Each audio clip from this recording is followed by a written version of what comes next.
Welcome to the Human Rights Speaker Series put on by the City of Winnipeg's Equity Office in partnership with the Human Rights Committee of Council. Thank you for joining us.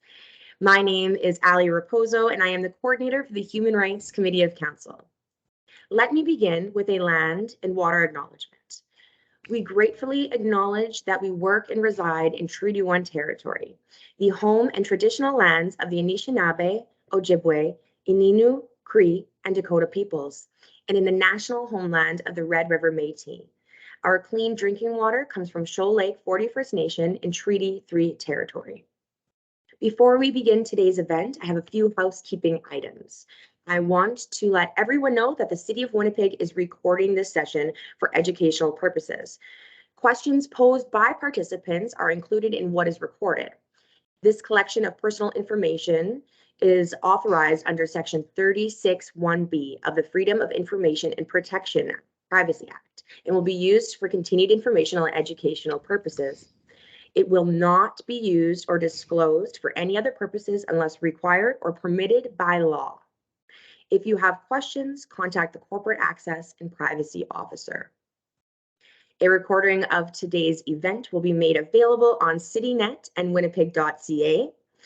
And if you have any questions you'd like addressed today, you can submit it by using the Ask a Question in the Microsoft Teams event. You can choose to ask it anonymously by making sure to select that option before clicking send. We will make every effort possible to ask all applicable questions during our time here today. And efforts have been made to enhance the accessibility of our virtual platform. Because we are using a different software than in the past to broadcast this keynote, the closed captions will automatically be turned on. ASL interpretation will also be visible throughout the event. The live captions are shown for everyone in English. After the event, the recording will have both English and French captions available. The post-event captions can be enabled from a little gear or cog icon in the bottom right corner of the screen from the recording. And finally, we welcome your feedback on the accessibility of this event. Please send your comments and suggestions to the accessibility email account posted on the event notice. Today's speaker is Peter Tonge, but first we have a special guest, Jeff Patton, here to provide greetings and an introduction to Peter and his keynote today. Welcome, Jeff. Thank you very much, Ali. My name is Jeff Patton.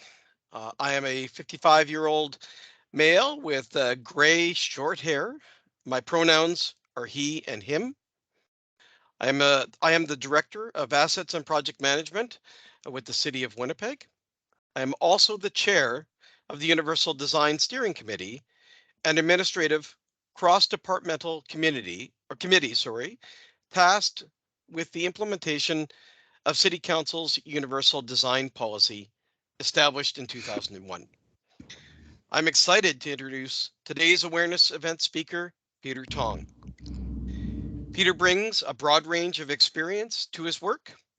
With university degrees in data analysis and computer science, Peter worked as a manager at Statistics Canada, specializing in construction and international trade. A career in law followed.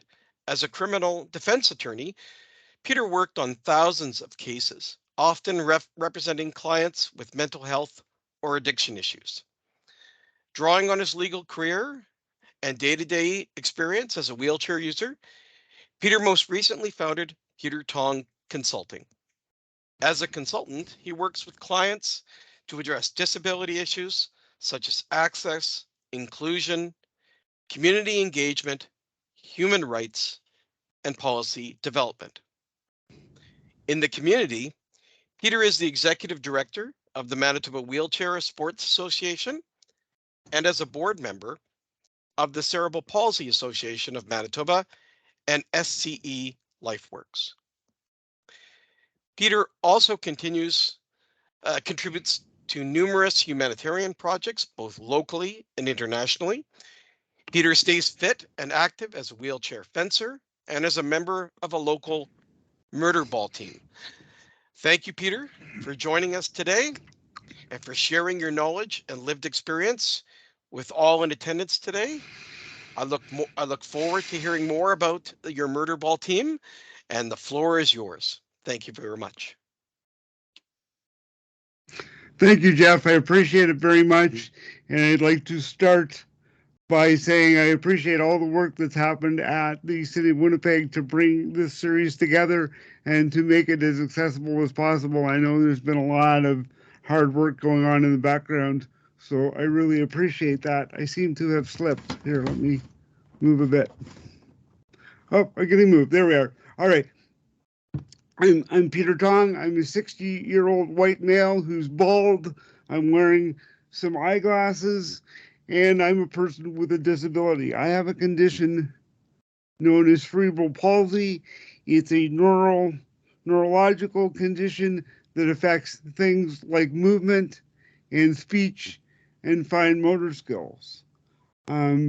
Because of my disability, I am a daily wheelchair user. I use both a power-assisted wheelchair, and I also most often use a manual chair. So I'm coming to this talk with the lived experience of that, but also working with folks from all across the disability spectrum in both my work in sport and in my work as a lawyer and as a consultant. So I'm hoping to bring that experience here to the listeners today. Now, let me start with a few statistics. In the world, there are approximately 1.4 billion with a B disabled people. That makes us the largest minority group in the world. Now, more locally, that translates to approximately 1 in 4 individuals in our city. And I would go even further to say this, that given the kinds of services and programs that the city delivers, at some point in their life, almost every citizen of the city will require accessible services. This might be because of disability, because of aging, or simply illness. How often has one of us had an accident and broken a leg or broken a limb and then discovered the kind of access that we need? Well, as a city, we need to be aware of all of this. And the reason that this talk is titled what it is, it's because I would like everyone, particularly city staff, to understand that disability should not be treated as the exception. Disability will happen in everything the city is involved in, every project, every program, every construction site, snow removal, everything that the city does will involve disability and access. And I'm not putting all of this on the City of Winnipeg. They're not the only organization that sees disability as the exception. Most do, and that's a message that I'm really hoping to change. Now, I should preface this by saying I've never worked at the City of Winnipeg, but I've been working with the City of Winnipeg for several months, and I get the impression that everything is kind of in its silos. Everybody works in their area, and they have their budget and their plans and all of that, and there isn't a whole lot of crossover in from area to area. So what I'm bringing forward today to the city and to city officials, I think, is a huge challenge. And I understand that it's a huge challenge to do what I'm going to ask you to do today. It's going to require a culture change.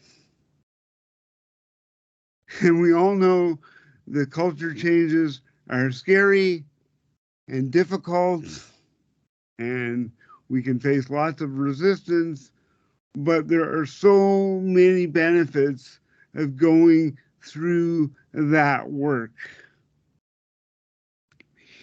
If we can work together to adjust the culture in this organization and in organizations that the city works with, and there's thousands of them, to expect disability at every turn, the city and its partners can become a leader in this field, because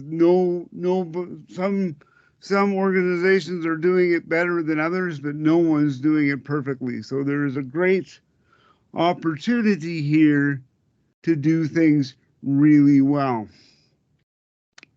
So, as an organization, whether it be the city or whoever, how do we do that?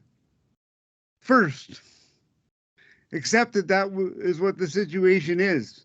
If you have to pin it up on a sign in your office that says that disability is everywhere, and start looking at all of the work that's being done from that perspective.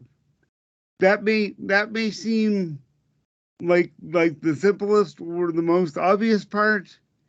It might also be the most difficult part, because, as I say, it becomes a cultural change. But that's where it has to start. It has to be accepted that that's a goal, and that's what we need to do. If we can get there, then we start looking for opportunities on each and every project, how the various players can work together to address accessibility and disability issues. And you've already got some organizations and departments in place that starts to help with that. But I think one of the things that's happening is that there's some discussion internally and decisions are made on how to proceed, probably without involving the members of the disability community.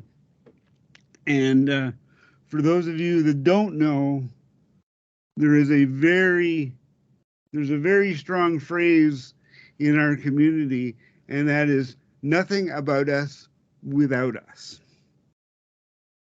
Now, I'd like to be clear that I'm not advocating a whole lot of formal processes here. Many cities have done things like set up disability advisory groups and things like that. Personally, for me, and I should also be clear that when I lived in Ottawa, for example, I sat on one of those committees. And from my personal point of view, I'm not sure that that sort of very formal process is the most effective way to go.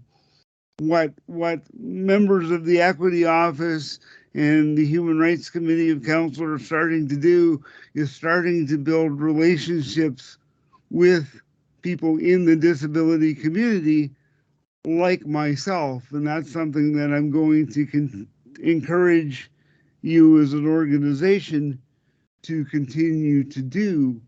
That way, when you're working on a project and you need input, and you will need input, you have resources that you can go to get that feedback. And more importantly, once you get that feedback, please just don't take it and run with it. Work with it, put a plan together, and go back to the people that you're using as advisors.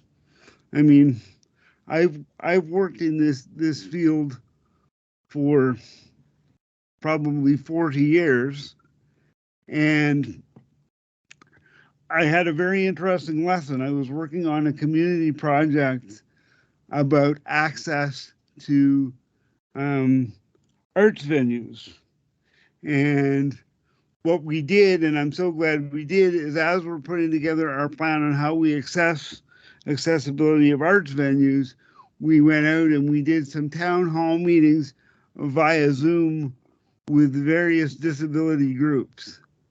And despite my lived experience and my 40 years of working experience in the field, we learned so much from those community consultations that weren't even on my radar. For example, I didn't have a lot of experience in the autistic community, and it was brought up to us that one of the things that folks in that community really like to have at things like art venues is a quiet space where they can go away to for a few minutes and reset if they become overwhelmed rather than being forced to leave the event. That is not something that had even occurred to me. So that's just an example of how things like community consultations work. And I've noticed in tracking what the City of Winnipeg has been doing that, for example, I know that there's renovations being done to a local community center, and there has been a call sent out for consultations. Great. Keep doing that. That is fantastic. That's a way to involve all kinds of different groups in your community. But of course, I'm going to stress on your involvement with folks with disabilities. With permission, when people make consultations, collect their information. Know what area they have expertise in. Know how to get in touch with them. Create that knowledge base to draw on. You have, by doing that, you have a free or mostly free resource to draw on, not only to involve disabled folks in your project, but by doing that, you're then going to have buy-in, right? If the community, when I say we, I'm talking about the disability community. If we feel left out or not considered, we're not going to buy into the project. If we're part of how it comes together in terms of consultation, there's going to be ownership, and then there's going to be support. And trust me, if you get support from the disability community, it is strong and it is powerful. Take advantage of that. And of course, there are also times where you're probably going to have to hire somebody with specific expertise to address a specific issue, but that's true of every project you do. If you're building a building somewhere or building a park, you're paying experts to provide you advice. At some point, you may need to have pay people with particular expertise in access or universal design or government policy for even to advise you on how best to proceed. But by using that combination of community and paid experts, you can really lead the field. But I'm going to circle back to where I started. This only works if the city makes that commitment and that culture change to understand that disability fits in every project that we do, whether it be a park, whether it be a building, whether it be a program. If I'm putting together a new program of whatever it is, how can I ensure with people with communication difficulties, low vision or hearing loss can be involved? How do I make sure that all of our sites are physically accessible as well? How can I make sure as a city that if somebody with a disability contacts us, they feel like they're welcome and they're being open to? One of the things that we talked about around the table as I've worked with the city is 311 is a big sort of intake center, but it would be nice to have some of the folks in the 311 intake center with some extra training that talks about the city programs that relate to disability and access and whatever, because I can say from experience, if somebody in the disability community is to the point that they're upset, they're calling 311, they're probably upset, they probably run into a number of barriers, and we don't want them to hit yet another barrier at 311 when they ask a sort of an access question and the response they get is, I don't know, we'll get back to you. I mean, we at least be able to say, we have this person that can help and this is when they will reach you, because in my experience, if you're getting to the point of spending the energy to call the city, you've already have a certain level of frustration, and we want people to feel welcome and like they can have an impact rather than to hit another barrier. And I guess if I think about that more universally, that's probably true for many clients of the city. We want to be seen as assisting rather than being another obstacle or another barrier, because as I say, there's a lot of time and energy to sort of deal with organizations like the city, and we want to, as an organization, make it as easy as possible. Now, as I think about this and sort of this cultural shift or cultural change, as I say, I'm sure it will be scary at first and might even seem impossible. I can assure you that it's not if the will is there. But if it becomes a matter of daily business, that access and inclusion and disability becomes an everyday part of the work that you do, think of the barriers that's going to remove. Okay, not just for your clients, but within the city. I mean, our poor folks at snow removal are getting blasted every day by folks with disabilities because of access to the streets, and they're working hard to improve those things.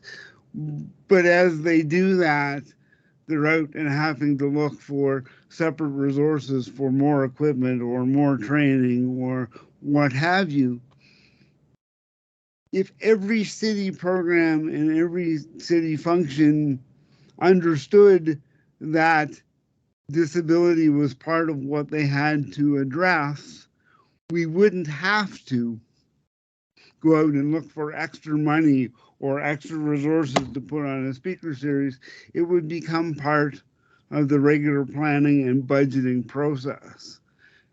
And once it becomes regularized, it just continues on. And I mean, that's the transition that I think as an organization you want to be able to make, is just say, this is what we do every day. It's not an exception. It really is not. And we have to consider. I know that we all have that story about, I'm going to say a typically able-bodied person who then is dealing with care needs for an aging parent or has had an accident and is then hurt. All of a sudden they realize very quickly, obstacles that they didn't see before. Well, let's do our best to make sure that those obstacles don't come in the first place. I mean, as I'm saying, you have those resources and you can build those resources to make it become part of your practice. I mean, it's always been interesting to me that society has seen disability as the exception. Of course, I live with it every day, so I've never seen it as the exception. But we often hear discussions about, oh, your disability must make things so difficult. No, my disability doesn't make things difficult at all. The obstacles that society puts in the way makes my disability difficult at times because I'm not expected. So I'm going to keep repeating my message that expect me as a person, as a disabled person, to be there and to be accessing your services and accessing your programs and accessing your facilities and using your snowy streets and all of the things that go with that. But if it becomes part of the daily work and the daily process after a probably challenging period of transition, then we stop worrying about budgeting and it becomes an automatic part of the planning, and talks like this happen on a regular basis, and all of that. I'm not suggesting for a moment that I'm asking you for a small thing. I'm asking you for a big thing, but I believe it can be done. And I think from what I see from the folks that I work with in the city, there's a will to do that kind of thing. And if we can, you can literally be world leaders in this field. And it's just, it really is just starting with the awareness and starting with the idea that, included in the snow removal budget has to be the extra steps we need to take to make sure that sidewalks are safe. Which, downtown, I was downtown this week, pretty good downtown. In my neighborhood, not so much. But again, it's because at this point in your process, it's the extra things we do and not the regular things that we do. I read an interesting quote the other day from a disability advocate in Ireland that I admire, and she said, and I love this, that a budget is a political statement. Okay, and I see that in the work that I've done in accessible sport, and I see it in organizations that I work with. If the city and other organizations want to adopt the things that I'm suggesting, it has to come with resources, right? If people are given a mandate, but no resources to support that mandate, it's not going to happen.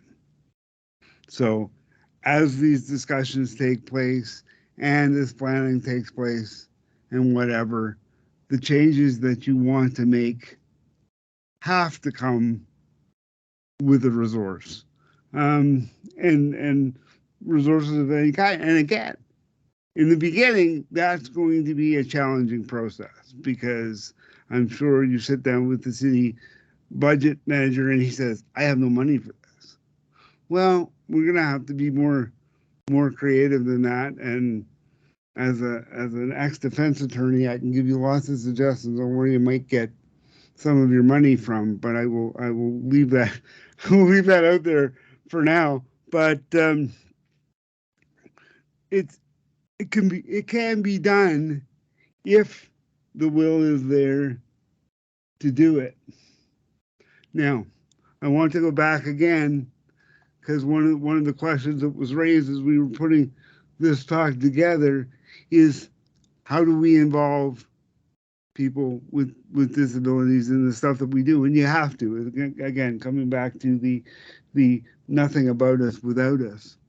The way that you do that is by building relationships with all the various disability groups in your city, with all the various arts groups and other cultural groups that involve people with disabilities in your city. They're such a great resource, and everybody wants to give of their time and their expertise. Nobody is going to turn you away and say, I don't have time to help you make my life better. They will find the time to assist.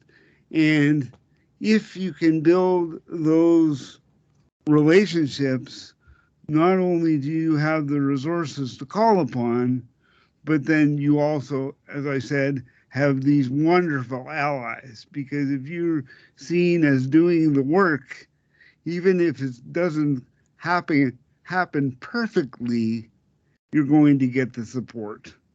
And you know what? That's a real sign of success in my world, is that if you can involve the community and in that way garner their support, then every time you're talking to your city managers and to your council and whatever, it becomes easier each time you're doing a new project and a new thing. And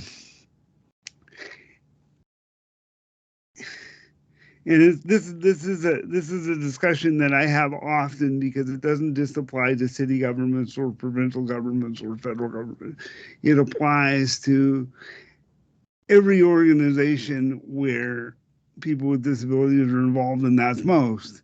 Is I want to bring the message of, please stop being surprised when I show up, when I fly with airlines. For those of you that don't know, if you're traveling with a thing like a wheelchair, when you're booking, you provide all those details, the type of equipment you have, the needs that you have, what mechanisms do you use to get on and off an airplane. And despite all of that, every time I show up at an airline counter, and I'm not picking on one particular airline because they're all the same, I get oh, you have a wheelchair. Well, yeah, that's why there's 5 pages on the manifest that say I have, and this is what my needs are. And this is the kind of stuff that, frustrates us, right? And I'm not going to get off on a tangent with all the other issues with airlines. There are many, but it's just a good example, right? It's in that industry, people with disabilities are seen as a problem to be dealt with, and sort of are chronically unexpected. Let's try to get away from chronically unexpected to absolutely expected. If you can do that, then we really can lead, certainly in the country, and if not broader, on making Winnipeg, despite the fact that it's a winter city, a very livable city for folks with disabilities. Now, it's that would be sort of it would be a very interesting thing that we could do that, because a lot of the disability rights movement in Canada started in Winnipeg with folks like Dr. Jim Dirksen and many others. So it would be really nice to sort of bookend the other side of that, where making the city that was sort of the birthplace of disability rights one of the most livable cities in the country for folks with disabilities. It can be done, and it doesn't have to be a multi-billion-dollar complete rethink. It's just, if your disability factors are included in the beginning, there are various studies on construction and whatever, but the most figure that comes up most commonly is that if disability features and disability access and disability programming is considered from the beginning, it adds on average about 10% to the cost of a project, right? So we're not talking about completely reworking the way that the city does business. What we're talking about is working very hard with the community to help change the focus. And those steps have very much begun, and I think they're going to be successful. And I think talks like this, just bringing awareness to that, has to help. But city council, city staff, city managers have to take it on board as what I'm going to call a universal truth, that everything we do involves disability of all types and disability access. That it may seem like an ideal, but I don't see it as an ideal. I really do see it as a cultural practice.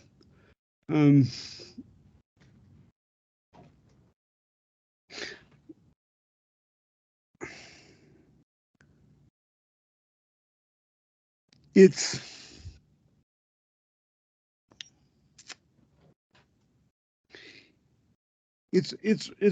because once it becomes that, not only do you remove physical barriers and whatever, you remove attitudinal barriers. I've been involved in many things in my life where, and for anybody that knows anything about sort of disability rights or disability rights cases or the law, there's a whole lot of talk in the law cases about systemic inequality, and that whereas the system creates a barrier for someone with a physical disability, and despite the fact that we've been working on a lot of these cases since about, what was it, 1985 was the introduction of the Charter of Rights and Freedoms. I may have that date wrong. There still seems to be a focus around disability and disability access around what we call euphemistically ramps and toilets. And currently going through some of that stuff with the Department of Justice in Manitoba right now, where it's not the physical barriers, it's not the ramp and the toilet that's the problem. The problem is the attitudinal barriers. Fine, we're happy to have you in our institution as long as we don't have to change anything to have you there. And that can't be it. It's funny, in my lived experience, and certainly in the experience of other friends with disabilities and other folks that I work with, it's the attitudinal barriers that are so frustrating, because there seems to be an added level of disrespect. All right, I can probably deal more easily with a physical barrier. I can find someone to help me with a door, or I can find a more accessible washroom.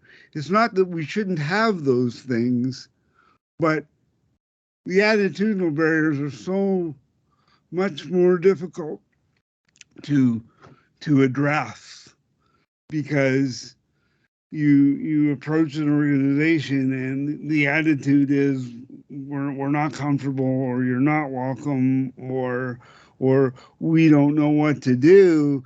And it is so frustrating, not only that you're not going to be able to do what you want to do, but it feels like a barrier that's really hard to get beyond. And it seems incredibly disrespectful.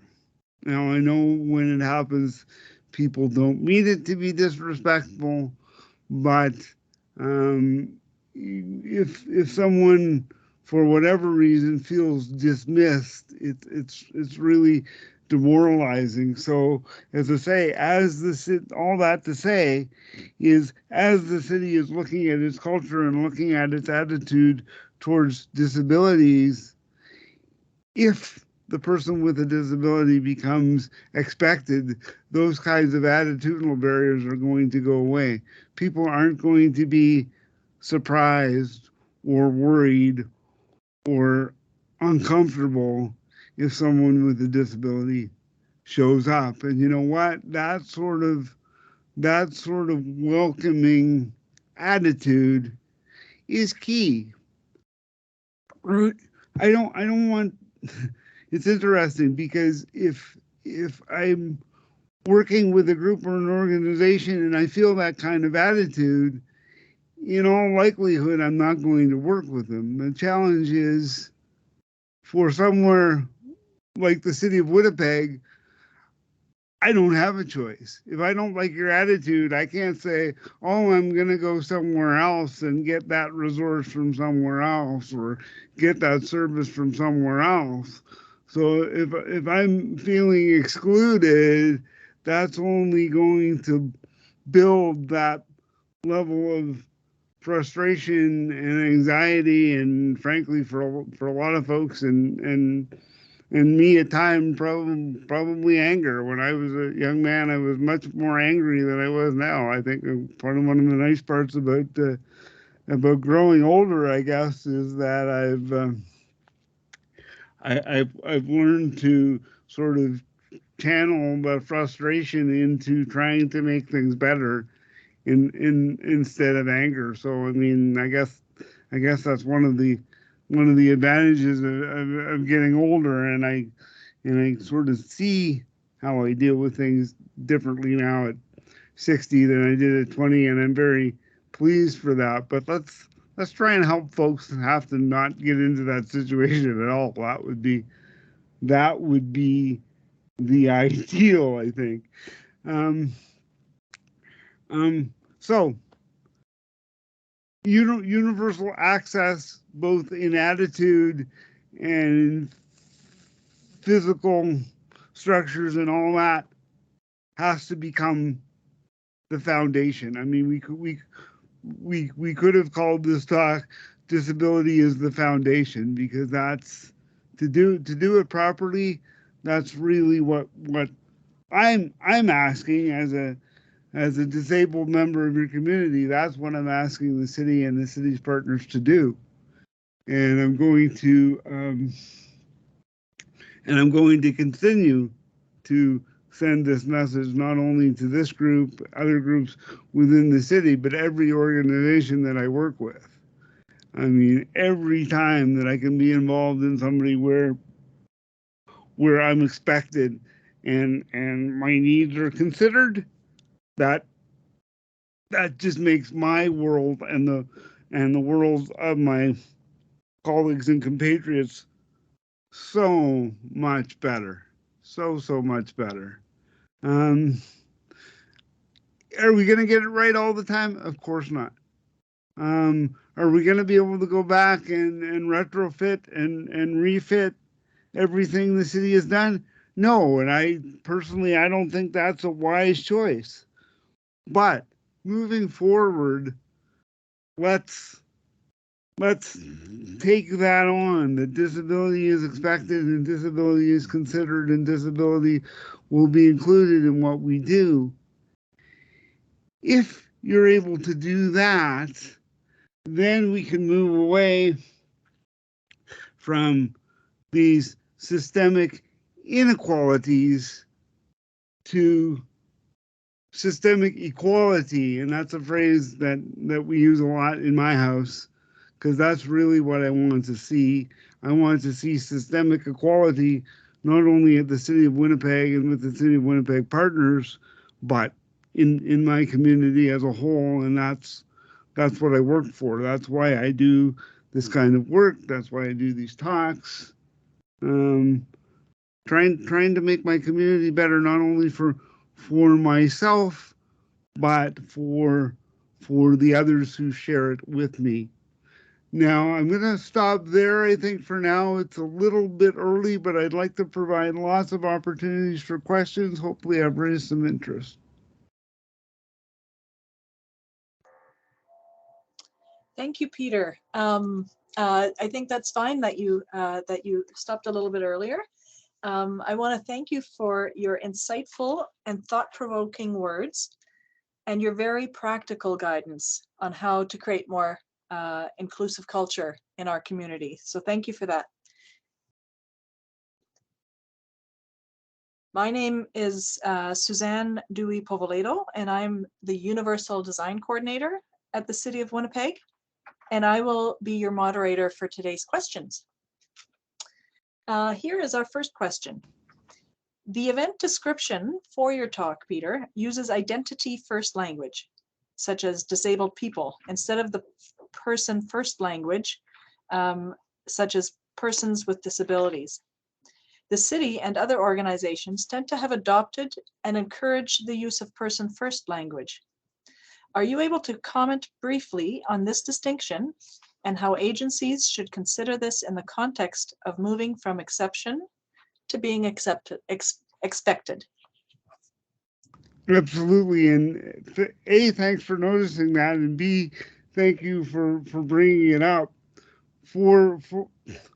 There's no universal answer to this because, like so many other things, part of the community does things one way and part of the community does things another, and people should do what they're most comfortable with.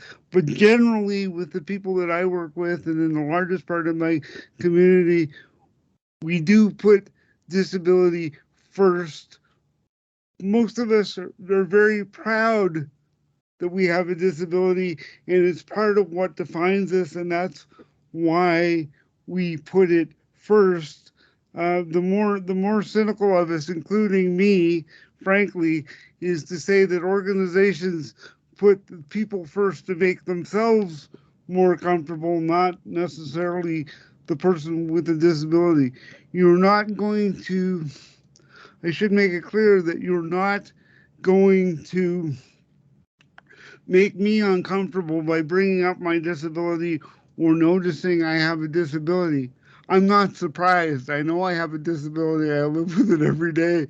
So you're not making me more comfortable by using people first language. I think that's organizations and people within organizations making themselves more comfortable. Having said that, there are other people with disabilities who do use people first language. There's, I guess, two more things that I would say about that.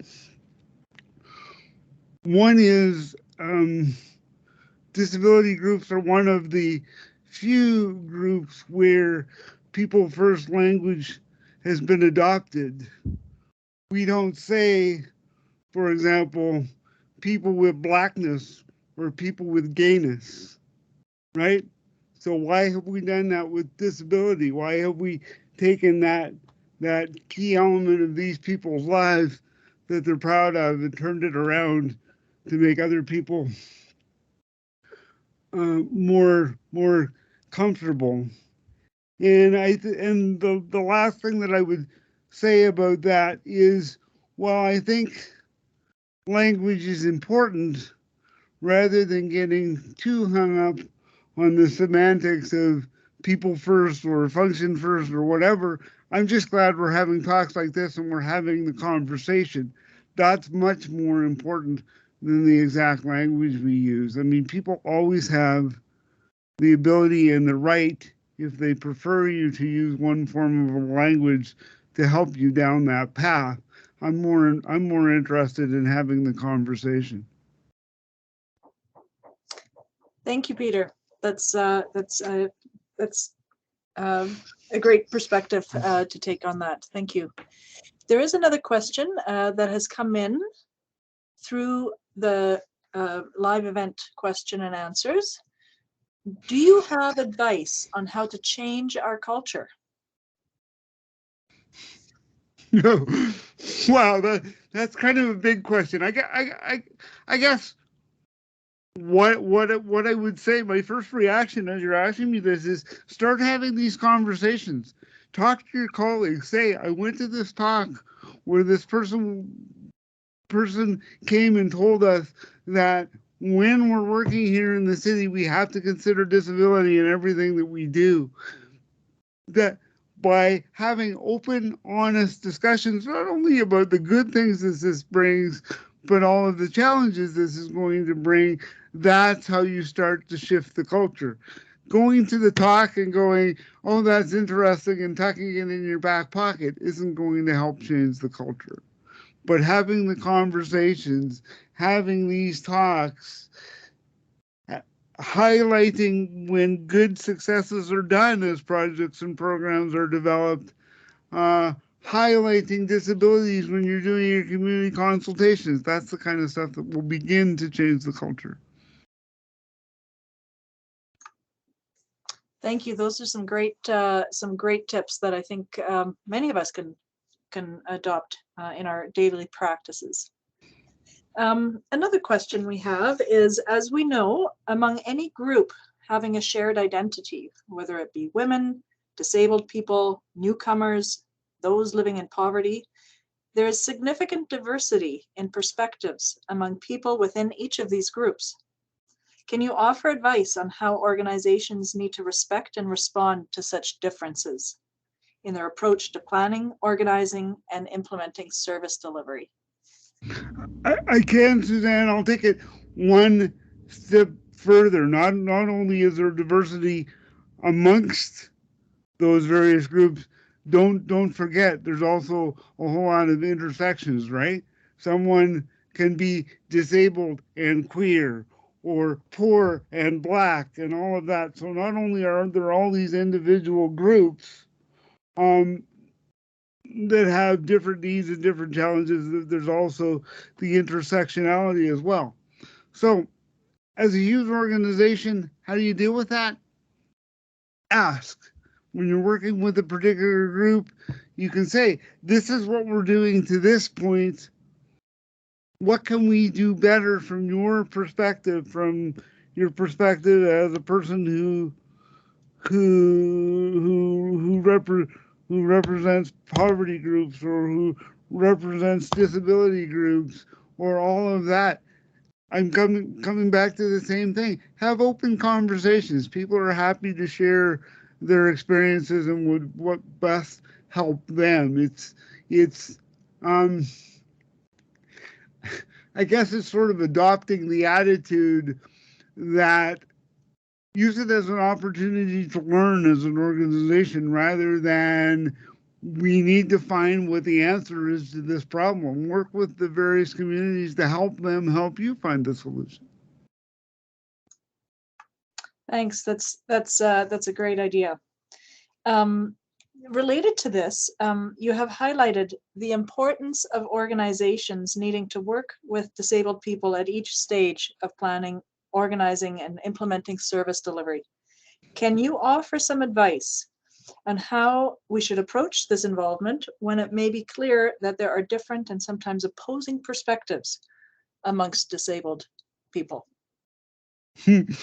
Absolutely. Again, I'll come back to something that I introduced very, very early in the talk, and that's the nothing about us without us. Very strong mantra in the disability community. So it's, as I mentioned, the first thing is to build those relationships, so you have the resources and the people in the organizations to have the two-way conversation with on how you might address whatever it is you're working on.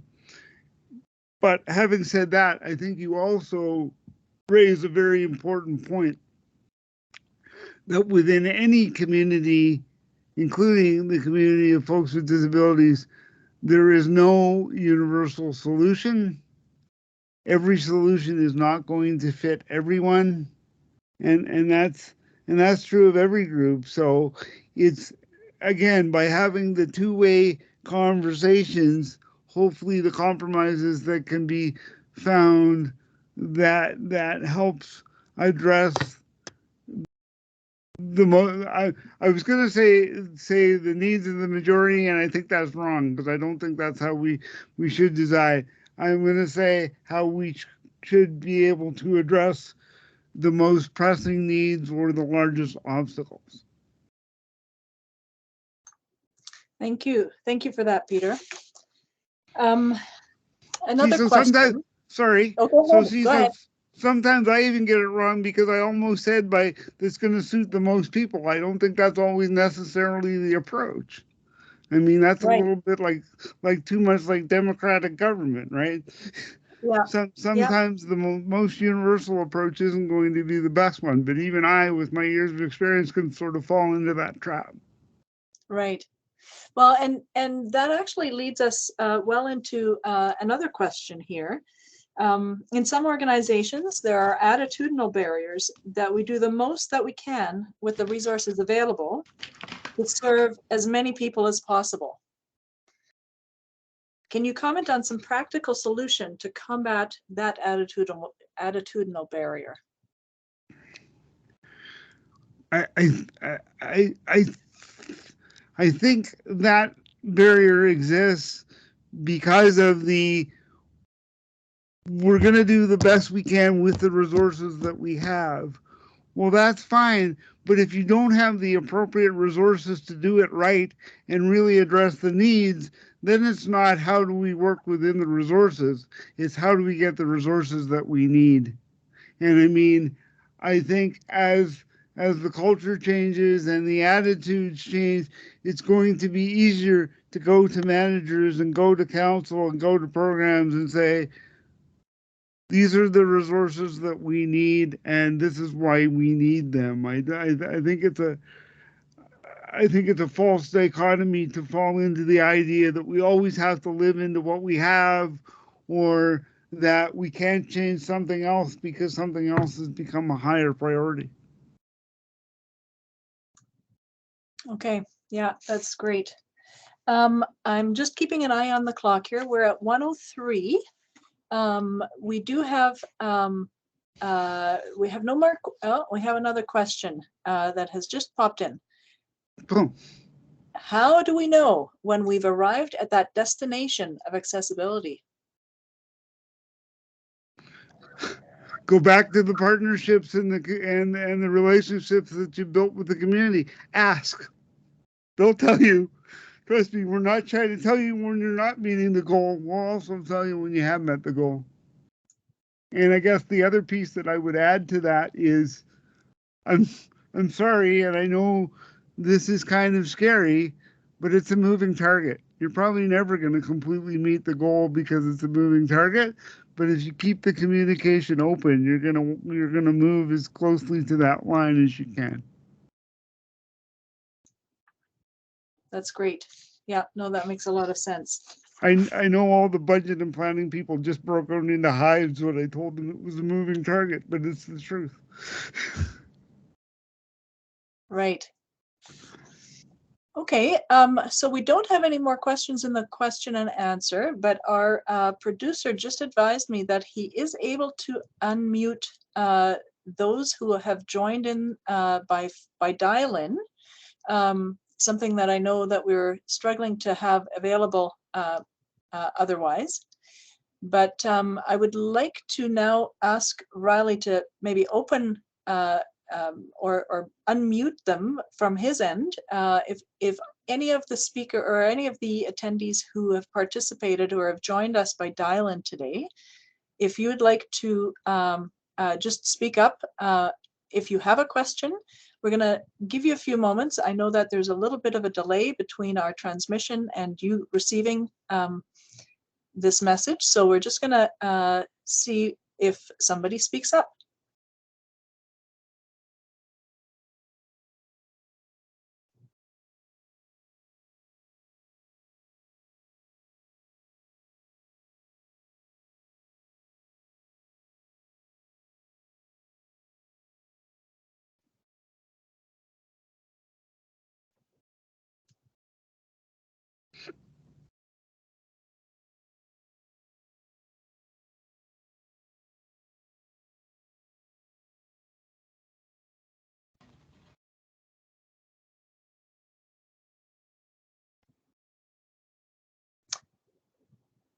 Okay, it sounds like perhaps there are no questions coming in.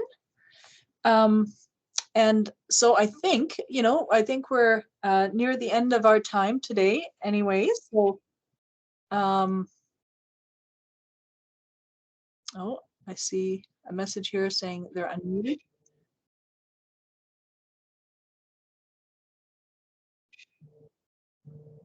Nobody asked. Okay. All right. Thanks for your patience as we're trying to accommodate questions through the dial-in. It sounds like there were no questions coming in. So I just want to, I guess, bring us then to our closing remarks.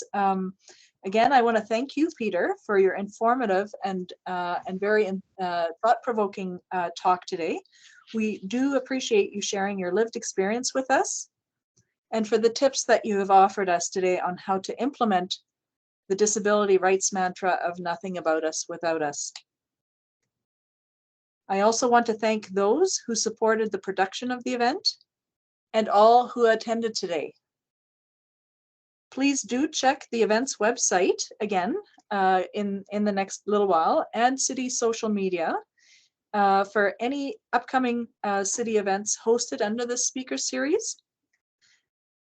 I also want to encourage you to give us feedback on the accessibility of this event, because we are using a different platform today than we have used in the past.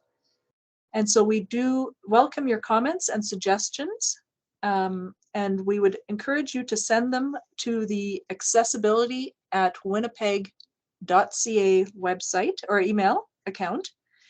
And this is an email address that you don't have to try to remember from me saying it here.